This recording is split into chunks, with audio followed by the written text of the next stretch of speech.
अस्सलाम वालेकुम जी, की हाल जो दोस्तों? ठीक हो? उम्मीद करना कि सारे दोस्त ठीक होंगे।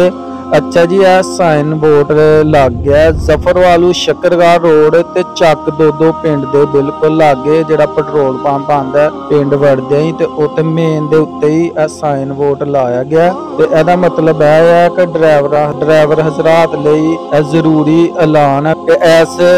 ਬੋਰਡ ਨੂੰ ਇਗਨੋਰ ਨਹੀਂ ਕਰਕੇ ਲੰਘਣਾ। ਇੱਥੇ ਸਪੀਡ ਬ੍ਰੇਕਰ ਥੋੜੀ ਦੇਰ ਪਹਿਲੇ ਬਣਿਆ ਸੀ ਤੇ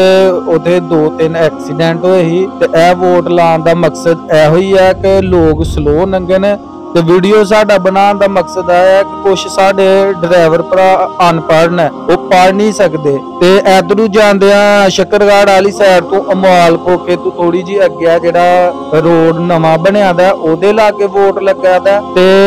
ਉਧਰੋਂ ਜ਼ਫਰਵਾਲੋਂ ਆਂਦਿਆਂ ਛੋਣੀ ਤੋਂ ਥੋੜੀ ਜੀ ਅੱਗੇ ਜਿਹੜਾ ਪੈਟਰੋਲ ਪੰਪ ਆਂਦਾ ਉਸ ਜਗ੍ਹਾ ਤੇ ਇਹ ਵੋਟ ਲੱਗਾ ਦਾ। ਤੇ ਤੁਹਾਡੀ ਮਿਹਰਬਾਨੀ ਹੈ ਕਿ ਯਾਰ ਇੱਥੋਂ ਗੱਡੀ ਆਸਨ ਲਗਾਇਆ ਕਰੋ ਕਿ ਪਿੰਡ ਹੈ ਇੱਥੇ ਬੱਚੇ ਫਿਰਦੇ ਹੁੰਦੇ ਨੇ, ਕੋਈ ਬਜ਼ੁਰਗ ਨੰਗਦੇ ਹੁੰਦੇ ਨੇ ਤੇ ਅੱਲਾ ਨਾ ਕਰੇ ਕੋਈ ਹਾਦਸਾ ਹੋ ਜਾਂਦਾ ਤੇ ਐ ਨਹੀਂ ਖਾਲੀ ਇੱਥੇ ਹੀ ਕਿਤੇ ਵੀ ਕੋਈ ਆਬਾਦੀ ਆਂਦੀ ਹੈ, ਸਟਾਪ ਆਂਦਾ, ਸਟੇਸ਼ਨ ਆਂਦਾ ਤੇ ਉਹ ਤੁਸੀਂ ਗੱਡੀ ਦੀ ਸਪੀਡ ਸਲੋ ਕਰ ਲਿਆ ਕਰੋ। ਮੈਂ ਹੁਣ ਥੋੜੀ ਦੇਰ ਪਹਿਲੇ ਗੁਜ਼ਰਦਾ ਪਿਆ ਹਾਂ ਕਿ ਇਹ ਵੋਟ ਲੱਗ ਗਿਆ, ਅਮਲ ਲੋਕ ਨਹੀਂ ਕਰਦੇ ਪਏ ਤੇ ਤੁਹਾਡੀ ਮਿਹਰਬਾਨੀ ਹੈ ਕਿ ਵੋਟ ਲਾਉਣ ਦਾ ਮਕਸਦ ਇਹੀ ਹੈ ਕਿ ਲੋਕਾਂ ਨੂੰ ਇਤਲਾਹ ਦਿੱਤੀ ਜਾਏ ਕਿ ਇਥੋਂ ਸਪੀਡ ਸਲੋ ਕਰਕੇ ਗੱਡੀ ਜਿਹੜੀ ਹੈ ਨਾ ਲੈ ਕੇ ਜਾਣਾ ਤੇ ਇਸ ਵੀਡੀਓ ਨੂੰ ਜ਼ਿਆਦਾ ਤੋਂ ਜ਼ਿਆਦਾ ਸ਼ੇਅਰ ਕਰੋ ਕਿ ਜ਼ਿਆਦਾ ਤੋਂ ਜ਼ਿਆਦਾ ਲੋਕਾਂ ਨੂੰ ਪਤਾ ਚੱਲ ਸਕੇ ਕਿ ਇਹਦਾ ਕੀ ਮਕਸਦ ਹੈ, ਕੀ ਮਤਲਬ ਹੈ। ਕਿਉਂਕਿ ਕੁਝ ਲੋਕ ਨਹੀਂ ਗੌਰ ਕਰਦੇ, ਨਹੀਂ ਪੜ੍ਹਦੇ, ਉਹ ਐਨਜੀ ਗੱਡੀ ਜਿਹੜੀਆਂ ਨੇ ਚਲਾਈ ਜਾਂਦੇ ਨੇ ਤੇ ਇਹਦਾ ਮਕਸਦ ਇਹੀ ਹੈ ਕਿ ਗੱਡੀ ਸਲੋ ਕਰਕੇ ਤੂੰ ਗੁਜ਼ਰਨਾ।